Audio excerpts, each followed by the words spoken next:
Ji, I am audible? Yes yes. Devendra ji ji ने personal follow up लेकर high court में उस केस को, वो केस अपहेल्ड भी हुई और जी हाई कोर्ट ने वो आरक्षण कॉन्स्टिट्यूशनल भी ठहराया। उसके बाद मैटर सुप्रीम कोर्ट में गया और सुप्रीम कोर्ट में जब मैटर गया तो यहाँ पे उस वक्त सरकार बदल गई थी।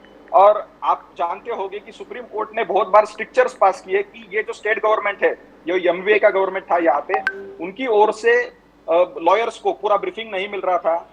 जो एक बहुत ही इसेंशियल एनेक्सजर्स थे गायकवाड़ कमीशन के साथ, वो एनेक्सजर जो मराठा समाज का जो सोशल बैकवर्डनेस है वो प्रूव करते थे।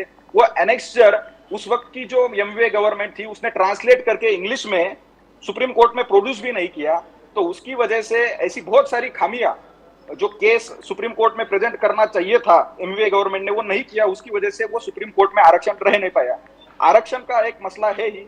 उसके साथ मराठा समाज को न्याय देने के लिए देवेंद्र जी ने यहाँ पे अन्ना साहेब पाटिल जो एक यहाँ पे कॉपरेशन है उसको स्ट्रेंथ किया, सारथी जैसी जो संस्था है उसको स्ट्रेंथ किया। तो जैसा आपने शुरुआत में कहा कि एक तरह से बहुत अच्छे काम छात्रों के लिए, युवाओं के लिए और मराठा समाज के लिए, जिसको जस्टिस मिलने के लिए देवेंद्र जी ने यहाँ पे किए। लेकिन एमवीए गवर्नमेंट जो बीच में आया उसकी वजह से वो आरक्षण गया।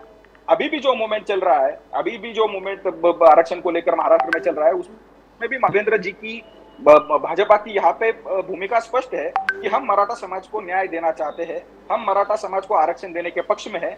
लेकिन मराठा समाज को आरक्षण देते समय ओबीसी का जो आरक्षण है उसको कहीं ठेस नहीं लगनी चाहिए, ये हमारी यहाँ पे भूमिका है और उस तरीके से हम आगे बढ़ रहे हैं। तो जो अभी आरक्षण चल रहा है और आरक्षणकर्ता की जो मांग है कि उनको जो ओबीसी में ही एक कास्ट है कुणबी, उसका सर्टिफिकेट मिलना चाहिए, तो उसके बारे में भी सरकार क्लियर है कि जिनकी पुरानी जो नोटिस है या फिर नोंद है उनको वो मिल जाएगा। उसके लिए कमिटी स्टैब्लिश की गई है और जो सुप्रीम कोर्ट का डिसीजन आया था उसके अंदर भी अगर कोई स्कोप होगा तो उसके लिए क्यूरेटिव पिटीशन फाइल की है। और अच्छी बात यह है कि वो क्यूरेटिव पिटीशन सुप्रीम कोर्ट में एडमिशन भी हुई है उसका।